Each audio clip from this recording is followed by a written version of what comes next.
আগামী জাতীয় সংসদ নির্বাচনকে সামনে রেখে হুমকির মুখে জুলাই যোদ্ধা ও ফ্যাসিবাদ বিরোধী রাজনীতিকরা। এমন পরিস্থিতিতে জুলাই যোদ্ধা, সমন্বয়ক ও সংসদ সদস্য প্রার্থী ও বিভিন্ন রাজনৈতিক দলের শীর্ষ নেতাদের ব্যক্তিগত নিরাপত্তা নিশ্চিতে গানম্যান ও আগ্নেয়াস্ত্রের লাইসেন্স দেওয়ার সিদ্ধান্ত নিয়েছে অন্তর্বর্তী সরকার। গোয়েন্দা প্রতিবেদনে উঠে এসেছে, নির্বাচন বানচাল করতে সক্রিয় ষড়যন্ত্রে নেমেছে পলাতক ফ্যাসিস্ট চক্র, যার ফলে জুলাই আন্দোলনে অংশগ্রহণকারী সম্মুখ সারির কয়েকজনকে গানম্যান দেওয়া হয়েছে। তবে ব্যক্তিগত অস্ত্রের লাইসেন্স দেওয়ার বিষয়টিও প্রক্রিয়াধীন রয়েছে।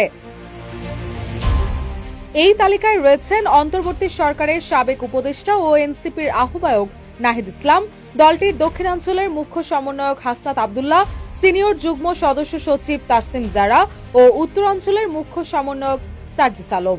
এছাড়া বেশ কয়েকজন রাজনৈতিক ও সংসদ সদস্য প্রার্থী গানম্যান ও অস্ত্রের লাইসেন্স চেয়ে আবেদন করেছেন। জামায়াতের আমির ডাক্তার শফিকুর রহমান ও বাংলাদেশ জাতীয় পার্টির প্রধান ব্যারিস্টার আন্দালিব রহমান পার্থ ডিএমপির কাছে ব্যক্তিগত নিরাপত্তার জন্য গানম্যান চেয়েছেন। আবেদনের ভিত্তিতে কয়েকজন রাজনীতিককে গানম্যান সহ অস্ত্রের লাইসেন্স দেওয়া হচ্ছে শিগগিরই। এদের মধ্যে রয়েছেন গণসংহতি আন্দোলনের প্রধান সমন্বয়ক জুনায়েদ সাকি, ডেমরা যাত্রাবাড়ি এলাকা থেকে বিএনপি মনোনীত সংসদ সদস্য প্রার্থী তানভীর আহমেদ রবিন, পাবনা ৩ আসনের বিএনপি মনোনীত প্রার্থী জাফির তুহিন, জাতীয় পার্টির চেয়ারম্যান ও সাবেক মন্ত্রী আনোয়ার হোসেন মঞ্জু, লিবারেল ডেমোক্রেটিক পার্টির সভাপতি কর্নেল অলি আহমেদ সহ আরও বেশ কয়েকজন। এখন যে কোনো ব্র্যান্ডের পুরাতন এসি বদলে নতুন ওয়ালটন এসিতে উপভোগ করুন 25% ছাড়। এছাড়াও ফ্যাসিবাদ ও আধিপত্যবাদ বিরোধী আন্দোলনে সোচ্চার থাকা শহীদ ওসমান হাদির পরিবারকে দেওয়া হচ্ছে বিশেষ নিরাপত্তা। হাদির এক বোন পাচ্ছেন লাইসেন্স এবং গানম্যান। অন্য সদস্যদের নিরাপত্তায়ও সার্বক্ষণিক পুলিশি নিরাপত্তা দেওয়া হবে। স্বরাষ্ট্র মন্ত্রণালয় ও পুলিশের উচ্চ পর্যায়ের সূত্র থেকে এসব তথ্য নিশ্চিত হওয়া গেছে। গোয়েন্দা সূত্র বলছে, নির্বাচন বানচালে ফ্যাসিস্টরা নানামুখী ষড়যন্ত্রে সক্রিয়। এমন পরিস্থিতিতে আইন শৃঙ্খলা স্বাভাবিক রাখা অন্তর্বর্তী সরকারের এখন সবচেয়ে বড় চ্যালেঞ্জ। শহীদ হাদির মৃত্যুর পর বিষয়টি নতুন করে গুরুত্ব পেয়েছে।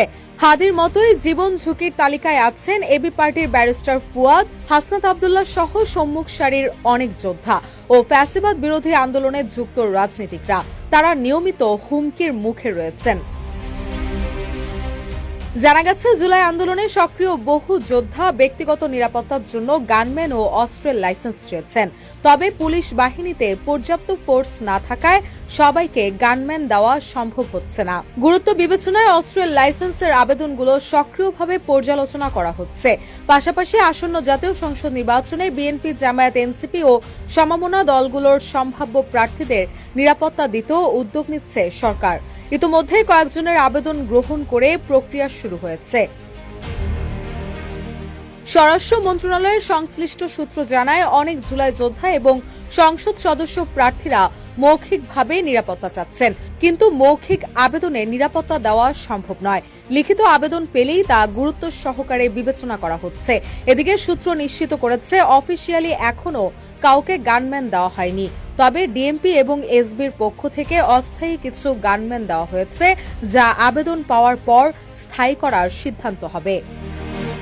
রুশা সুর, নিউজ ডেস্ক, ইত্তেফাক।